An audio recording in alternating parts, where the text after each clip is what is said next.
Mickaël, qu'est-ce que ça fait de passer un match assis sur la chaise? Ah non, c'est pas le genre de match que j'aime, moi. Non, j'apprécie pas du tout. Non, mais après, voilà, c'était... Je suis content que ce soit terminé. Ouais. On sent beaucoup d'émotion, ça se voit dans tes yeux. C'est aussi parce qu'il y a une petite page, une belle page du club qui se tourne avec les mots de Julien à la fin qui annonce les départs de Thomas et Tyron.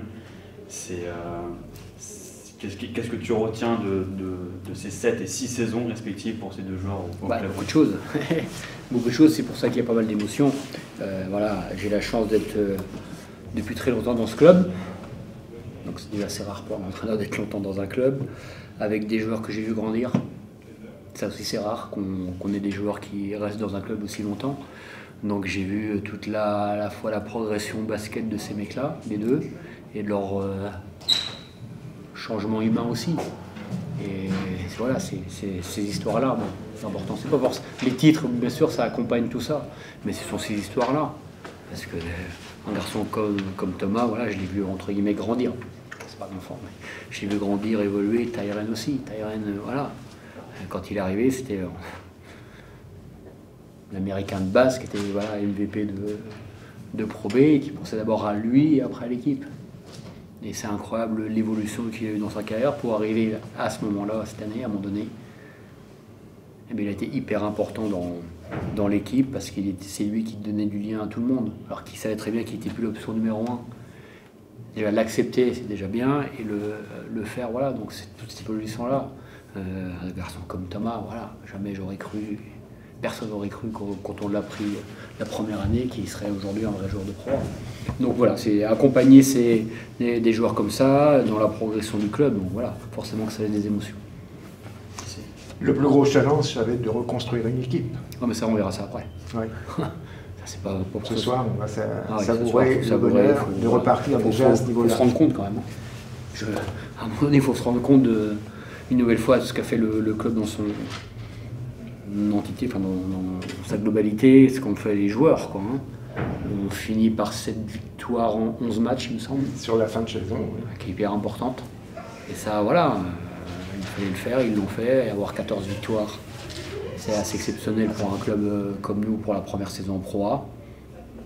Voilà, donc il faut déjà savourer ça, et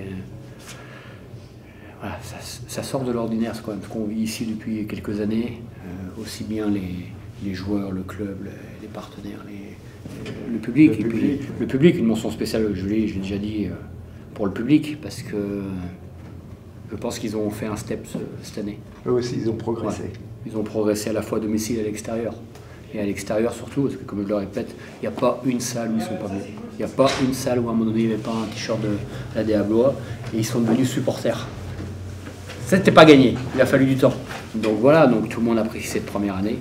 Après, voilà, on parlera de la saison suivante après.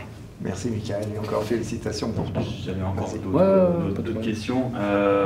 C'est concrètement un mec comme Tyron, c'est peut-être le joueur le plus emblématique que tu as coaché dans ta carrière? Oui, bien sûr, surtout un joueur étranger qui reste aussi longtemps, c'est rare. Il y a David Holston à Dijon aussi qui est dans cette lignée-là, David Lighty à Lasvel. Et je pense que c'est important de raconter des histoires. Et ça, c'est une très belle histoire. Franchement, et finir comme ça, c'est jamais facile.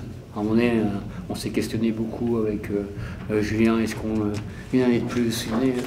Comment c'est passé justement? C'est une réflexion qu'on a eue déjà nous, et on a senti, alors il y a des explications aussi, mais on a senti que c'était le bon moment. Voilà, le bon moment de tourner la page. Alors c'est jamais simple, parce que c'est la bonne saison ou pas, ça on le saura, mais je trouve que c'est une super histoire déjà pour lui. Quand il retournera dans son Louisiana natal, il pensera à nous, ça c'est clair. Mais non, c'est des belles histoires. Et puis quand on en a eu d'autres, voilà, je dis, j'ai la chance, ça fait 10 ans que je suis ici.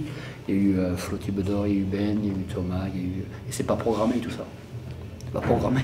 Donc voilà, c'est des bons moments. C'est pour ça aussi qu'on fait ce métier-là. Évidemment, il y a les victoires, il y a les titres, et on en a eu.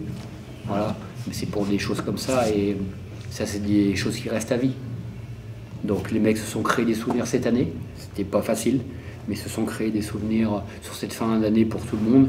Et ça, c'est ce qui est le plus important quand leur carrière sera terminée de joueur. Je fais un peu mon vieux con d'ancien joueur. Voilà, c'est des choses comme ça qu'on se souvient. C'est des moments importants. Donc voilà, c'est super. Pareil pour Thomas, c'était le bon moment aussi. C'est lui qui a choisi de partir. C'est pas pareil. C'est lui qui a choisi. C'est pas pareil. Donc non, après voilà, c'est une évolution, voilà, qu'il a choisi dans sa carrière. Voilà, mais on est fiers de ça, de pouvoir emmener des joueurs à peut-être un plus haut niveau, à un tremplin. Voilà, il y en aura sûrement d'autres que ces deux-là. Je pense à Amadou, qui risque, voilà, mais c'est top, c'est top. Et on a été le chercher, il a fait une super saison. Bah, tant mieux pour lui, voilà.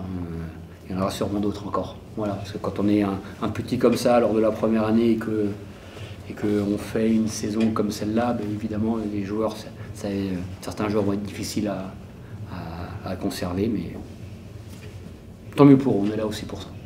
Quels ont été les grands moments forts de la saison? Si tu en avais 2-3 en tête là, qui te viennent en tête, aussi bien des mauvais moments que des bons moments. Non, des bons moments, c'est quand même nos premières victoires, notamment l'Asvel ici.